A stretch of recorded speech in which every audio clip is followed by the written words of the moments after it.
सोचना क्या जो भी होगा देखा जाएगा, सोचना क्या जो भी होगा देखा जाएगा, कल के लिए आज खोना खोना आज का काल आएगा, सोचना क्या जो भी होगा দেখা যায়গা।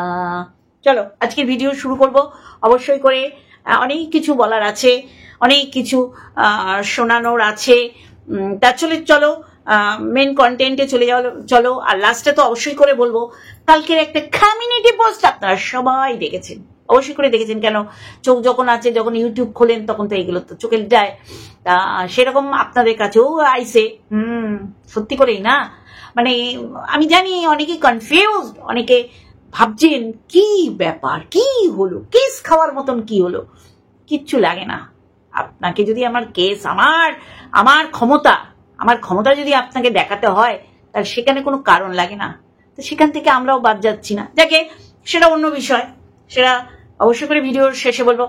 ইপু খুব খুশি হয়েছো, কিন্তু খুশি হলেও মনে তো একটা কষ্ট আছে।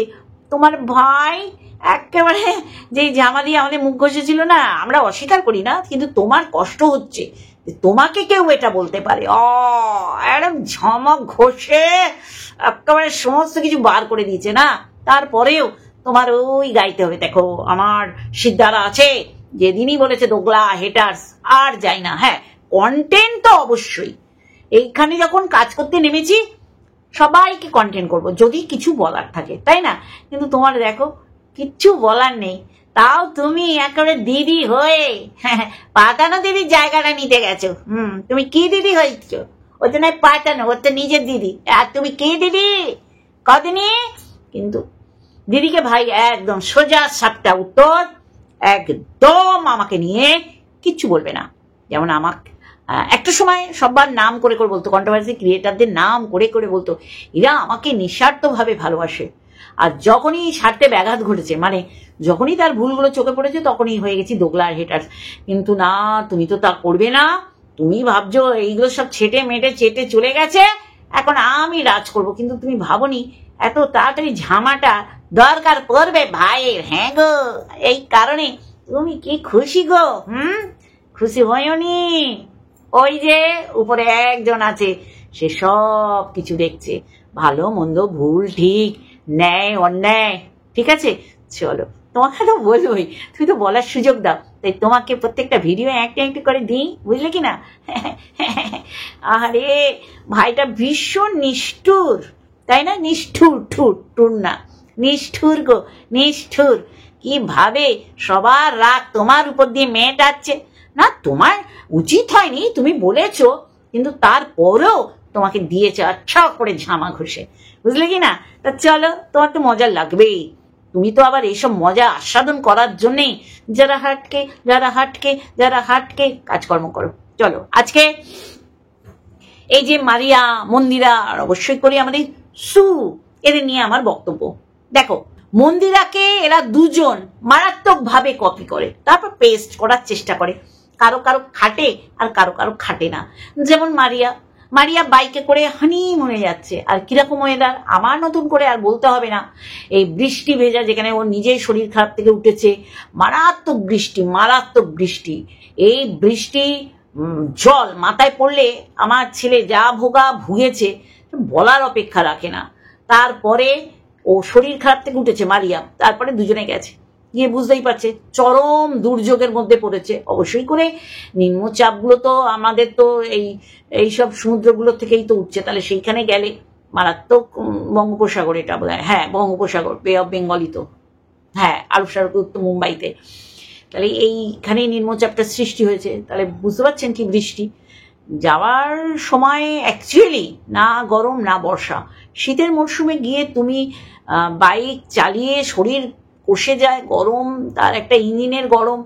কিন্তু শীতকালে তুমি হল্ট করেও যেতে পারো, মানে এক একটা জায়গায় থেমে চা খেয়ে। শীতে তোমার না ফিল হয় না সেরকম। তোমার বেশি গরম লাগলে গরম জামা কাপড় খুলে রাখতে পারো, আর শীত করলে আবার সেই কানপট্টি এইসব দিয়ে নিজেকে প্রোটেক্ট করে যেতে পারো। যাই হোক, ওরা বুঝেছে যে আমরা হাতে টাকা পেয়েছি, এখনই করি, পরে হয়তো নাও করা যেতে পারে, তাই না? তা করেছো, সবই ঠিক আছে, কিন্তু কেন করলে যে মন্দিরা এগুলো দেখিয়ে রেখেছে। মন্দিরা যেমন সত্যি করেই অস্বীকার করার জায়গায় নেই, মন্দিরা হঠাৎ করে নাইটি ছেড়ে বেশ কয়েকদিন কি করলো, শাড়ি পরেই সে রান্না বাড়া শুরু করলো, চান করে উঠে শাড়ি পরছে। এটা পুরোই বোঝা যাচ্ছে সে মারিয়াকে দেখে। মারিয়া একটা নতুন বউ, সত্যি করেই একদম পরিষ্কার কথা, ওকে না নতুন বউ লাগে না।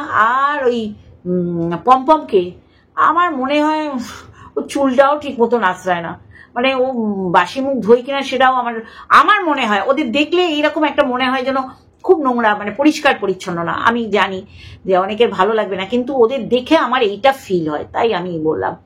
যাই হোক, এরা প্রচুর পরিমাণে মন্দিরাকে নকল করে, আমাদের শু খুব করে। শু, তোর মতন আমাকেও নামতে হবে, জানিস তো, আমাদের ক্রিয়েট করা অশান্তি আমার এখানে দেখাতে হবে, আমাকেও তো লড়াইয়ের ময়দানে নামতে হবে। আমার হাজবেন্ডকে আমি সত্যি করেই বিক্রি করতে হবে। আমার ছেলেকে, আমার ছেলে আসেও না, ওকে বললে ও শুনবে না, উল্টে আরো 2-4 কথা শুনিয়ে আমাকে চলে যাবে। কিন্তু আমার বরকে আমার নামাতেই হবে, আমার রোজগারটা বাড়াতেই হবে, নাহলে আমি কি করবো কদিনই। এরকম যদি হুড়কো মুড়কো ইচ্ছা করে কেউ ঢুকিয়ে দেয়, তাহলে তো সেটা বের করানোর তো রাস্তা আছে না, ঢুকিয়ে দেওয়ার রাস্তা আছে, বের করানো, তাদের তো সে বের করানোর রাস্তায় তো ছাড়া তো হবে না। তাহলে আমাকেও 2 দিন পর বর বেচতে বসতে হবে। প্লিজ, আমি বুঝতে পারছি এখন শুয়ের পরিণতি এইরকম হয়েছে, এর পিছনে কারণ কি।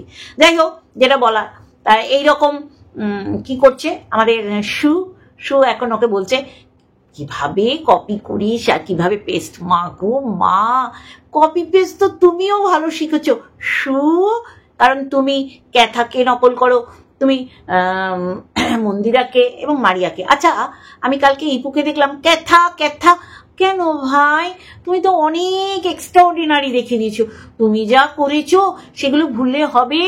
ক্যাথা কোথা দিয়ে ইলেকট্রনিক্স জিনিস গুডস কিনেছে সেখানে ফোন করা, তারপর আর বললাম না, কত কিছু আমি তো জানি, যাকে সেইটা ছেড়েই দিলাম।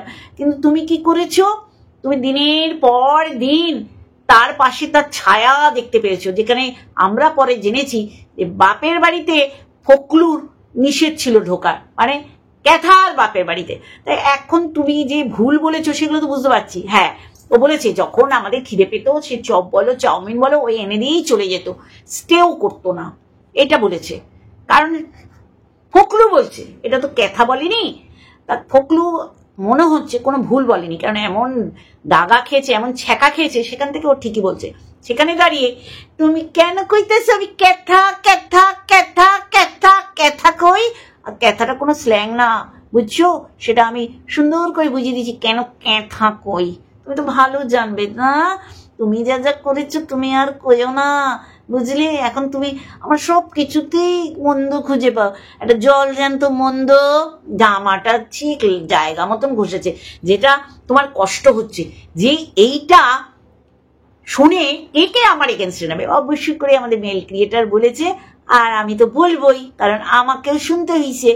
আমরা দোগলা হয়েছি, আমরা হেটার্স হয়েছি, আমরা নেগেটিভ নাকি কন্ট্রোভার্সি করেছি, এখন তো সবাই বুঝতে পারছে, তাই না। তা আমি ক্যাথাকে ক্যাথাই বলবো, বুঝলে কি না। তুমি যা যা বলেছো সেগুলো তুমি ভুলে গেলে আমি আছি স্মরণ করিয়ে দেওয়ার জন্য। চলো আবার মেন করতে চলে যাই। শোনো, এই যে শু যে বলছে যে আমি ওকে হাতে ধরে নিয়ে গেছিলাম, আর এই দীঘার কথা উঠলেই আমার সেই মালের বোতলের কথা মনে পড়ে, কিভাবে মেয়েটাকে মেন্টালি সাপোর্ট দিয়েছিল।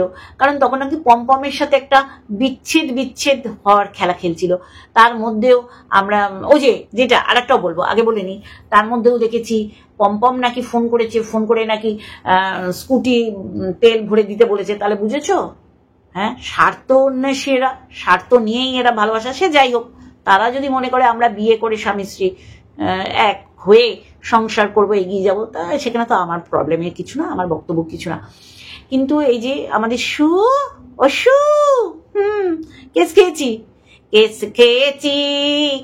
খেয়েছি। যাই হোক, যেটা বলছি, এই যে তুমি বাচ্চা মনে করে নিয়ে গেছো, আর নেকুই বলছো না কেন? নেকু বলছো না, নেকু তো মন্দিরা, তাকে কপি আর পেস্ট তোমরা দুজনে করছো, তো হবেই। শোনো মন্দিরা, আমি আগেও বলেছি এখনো বলছি যে মন্দিরা এমন একজন, সে কিন্তু এমন 1 মাস ভিডিও না দিয়েও সে সবার মনে বেঁচে থাকে। হ্যাঁ, এক্স্যাক্টলি এক্স্যাক্টলি এক্স্যাক্টলি, বুঝছো কি না? যাই হোক, তা সেইখানে দাঁড়িয়ে তুমি বলার চেষ্টা করলে যে ফোন নাম্বার আমার কি করে থাকবে। কেন থাকবে না? আমি আমার মেয়েকে অন্য কারোর সাথে ছাড়ছি, আমি তো সব সময় মেয়ের সাথে কন্ট্যাক্টে থাকবো। কোনো সময় মেয়েকে যদি না পাই, মেয়ের সাথে যে গেছে তার নাম্বারটা রাখবো না? বন্ধুরা, বন্ধুরা, রাখবো নে? আমি জানি আমি ইন্ট্রো দিতে ভুলে গেছি। হ্যালো বন্ধুরা, কেমনে আছো তোমরা? আমি ভালোই আছি, সদাই ভালো থাকার চেষ্টা করব। হ্যাঁ, আশা করি তোমরাও সদাই ভালো থাকবে। তা আমি বলছি, আমি যদি আমার কোনো সন্তান, সে ছেলে হোক মেয়ে হোক, কারোর সাথে যদি পাঠাই, আমি তো তার নাম্বারটাও রাখবো না? এটা কখনো হয় যে আমি নির্দ্বিধায় একজনের সাথে পাঠাচ্ছি? আমার সন্তানের সাথে যদি আমি কন্ট্যাক্ট না করতে পারি, তাহলে যার সাথে যাচ্ছে তার সাথে তো কন্ট্যাক্ট করা যেতেই পারে। বা আমার মেয়ে যার সাথে যাচ্ছে তার সাথে তার কন্ট্যাক্ট আছে, তাহলে মেয়েও তো আমাকে দিয়ে যাবে, মা ওর নাম্বারটাও রাখো, আমাকে না পেলে তুমি এই দিদিকে ফোন করো। তাহলে এইগুলো হচ্ছে লজিক, এইগুলো কখনো আনদেখা করা যাবে না, কখনোই যাবে না। আর তুমি উস্কালে সে যদি বলে, তখন খুব খারাপ লাগে না? এই যে বেজন্মা অনেক দুজনকে বলেছো, এখন মনে হচ্ছে ও আগে বলেছে আমি পরে বলেছি, ও বলছে না ও আগে বলেছে আমি পরে বলেছি। তাহলে সেইগুলো করলে হইব? এবার যখন তোমাকে কইবে তখন তুমি আর নিতে পারবে না। হ্যাঁ, দর্শকরা তো অনেক কিছু তোমায় বলেছে, তুমি শুনেছো? শোনোনি তো? তোমার সাথে মেল ক্রিয়েটারের এমন এইরকম সিচুয়েশন তৈরি হয়েছিল, তখন তোমার দর্শকরা বলেছিল এর সাথে আর কখনো সাক্ষাৎ নাই বা কোনো রকম মানে বন্ধুত্ব না।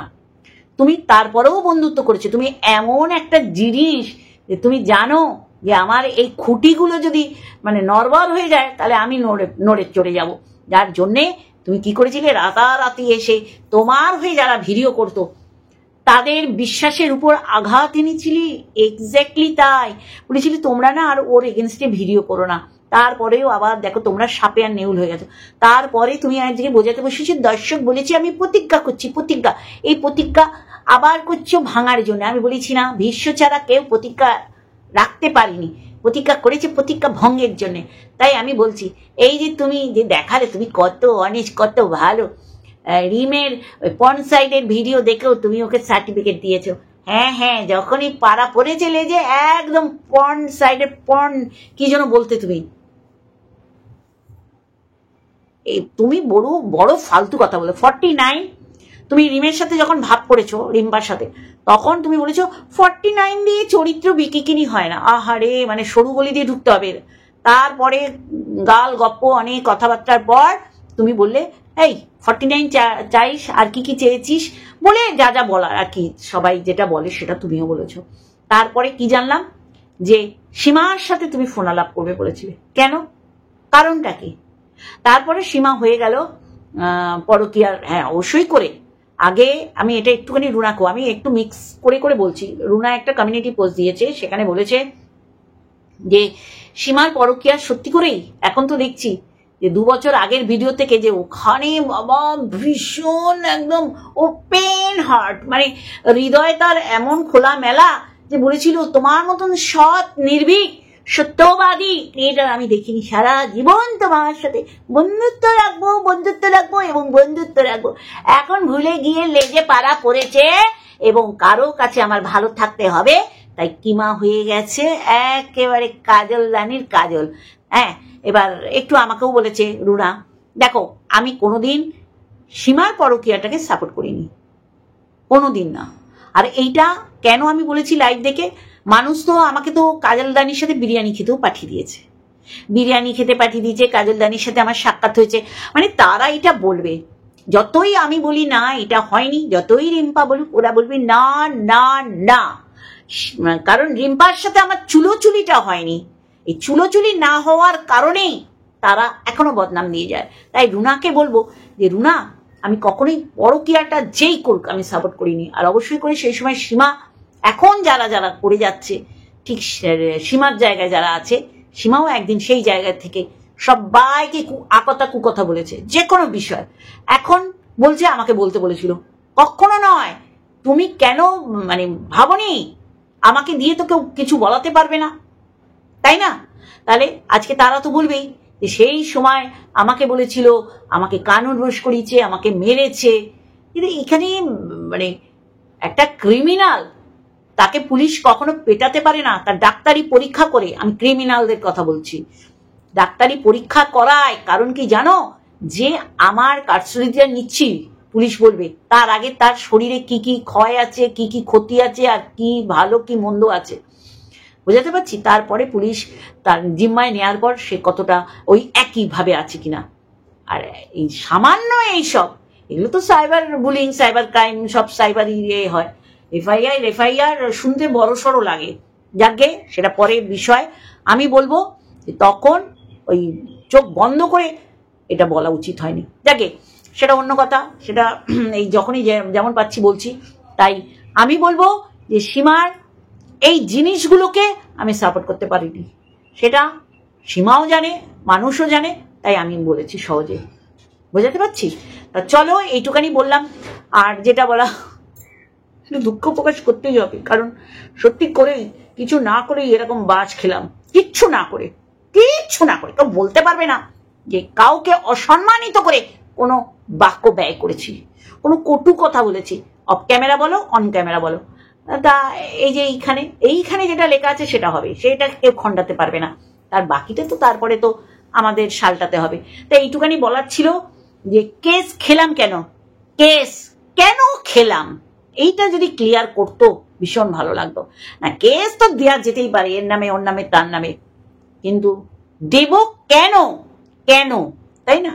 সে কি করেছে, এটাই আমার মানে একটা বড় প্রশ্নবোধক চিহ্ন আছে। আমার দরকার নেই এর অ্যান্সার পাওয়ার বা অ্যান্সার কেউ বলুক, আমি আমারটা সালটে নেব অবশ্যই করে। চলো আর একটা ভিডিওর সাথে দেখা হবে। আশা করি তোমরা আমার অনেস্টিকে সাপোর্ট করবে। ঠিক আছে, চলো, লাভ ইউ অল।